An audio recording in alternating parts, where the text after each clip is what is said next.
All right, everyone, thanks for joining me. Today, we're going to talk about something that's absolutely critical to our business, and it's something that involves every single one of us. We're talking about protecting our digital office. Let's just dive right in. I want you to really think about this for a second. We lock the front door every night, right? We've got an alarm system, we're careful about who gets a key. But what about our data, our client info, our financials, the actual heart of our company? Is that just as secure? That's the question we all need to be asking. You know, the comparison between our physical security and our digital security is actually pretty straightforward.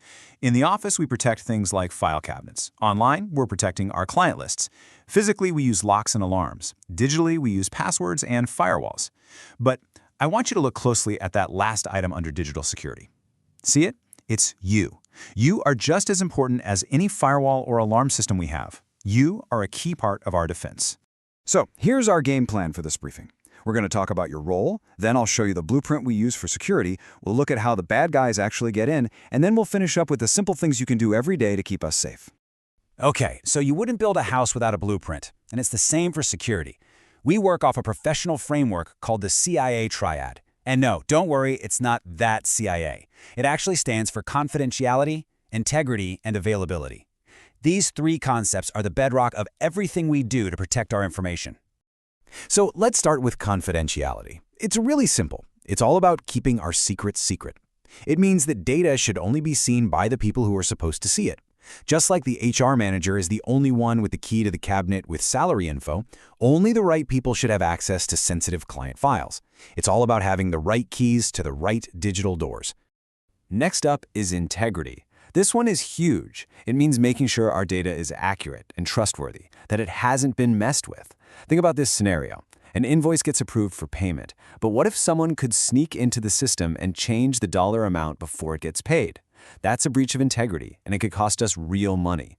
We have to be able to trust that our data is correct. And the last piece of the puzzle is availability, because, let's face it, what good is our data if we can't get to it when we need it? This is like your key card to the office. If it doesn't work at 9 a.m., you can't get in and you can't do your job. It's the exact same thing with our digital systems. If a server is down, we can't work. Availability is what ensures our digital doors are always open for business, but only for us. So that's our blueprint: confidentiality, integrity, and availability. Now let's talk about what we're actually defending against. Let's look at how these digital intruders try to sneak past our defenses. Let's get one thing straight. Hackers aren't usually the super geniuses you see in the movies. Honestly, most of them are just opportunists. They're like a thief walking down the street just checking every car door to see if one is unlocked. They're looking for an easy way in, a simple mistake that someone made. And one of the biggest, most common unlocked doors we leave open? Outdated software. You know that little notification that pops up asking you to update your system? The one we all love to click Remind Me Tomorrow on? Well, every time you do that, you're essentially leaving a door propped wide open. Those updates aren't just for new features. They contain vital security fixes for holes that hackers know all about. And here's another favorite tactic, something called phishing. They try to trick you into just giving them the keys. Take a look at this email. It looks kind of legit, right? But notice the language: urgent, action required, immediately. They want you to panic and click without thinking. They aren't trying to break down the door. They're trying to fool you into opening it for them. Okay, I know all that can sound a bit scary, but here's the most important part of this whole briefing. You are not a weak link. Far from it. You are our most powerful, most important first line of defense. So let's talk about the simple actions you need to take every single day. Everything starts with passwords.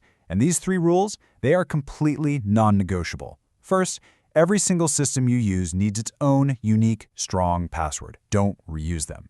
Second, never, and I mean never, share your password. Not with your coworker, not with me, not with someone on the phone who says they're from IT. Never. And third, if you get a weird email or a strange text asking for your password, report it. Don't just delete it. Report it to us so we can protect everyone else. All right, as we wrap things up, I just want to leave you with one final thought here. Because security isn't just a training session we do once a year. It's a mindset. I really want this to sink in. We can buy the most expensive security software in the world, but it means absolutely nothing if one of us uses a weak password or clicks on a suspicious link. Security isn't just IT's job. It has to be part of our company culture. It's something we build together, and it all starts with you. Thank you.